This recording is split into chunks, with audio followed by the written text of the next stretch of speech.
আমি ঘর আলো করতে চাই না, তার মন আলো করতে পারলেই যথেষ্ট। মন আলো করতে পারলেই যথেষ্ট, আর কিছু আলো করবেন না? না। বিয়ে শাদী হয়েছিল আপনার? হ্যাঁ ভাইয়া হয়েছিল। বিয়ে হয়েছিল? হ্যাঁ।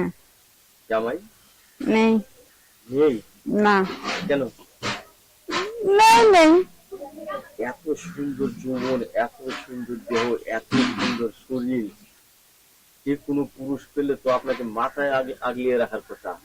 রাখার কথা তো, যারা নেশাখোর, বাবাখোর, হ্যাঁ। তারা কি কখনো মাথায় করে রাখতে পারে? না না না, তাদের কাছে নিশাতে বড় হয়ে যায়। হ্যাঁ, বউ থেকে নেশাটা আগে। ঘরে যদি তৈরিও থাকে না, খেয়াল থাকে না। হুম। আচ্ছা, কি ছেলে মেয়ে আছে? হ্যাঁ, আমার একটা ছেলে আছে। আপনার ছেলে মেয়ে আছে? এই নিশা অবস্থায় আপনার সাথে কেমনে কি করলো? ভাই হঠাৎ করে নেশা খেয়ে একদিন মানে ধরে ফেলছে? জাপাই পড়ছিল, ধরা তো বড় কথা, এমন ভাবে জাপাই পড়ছিল।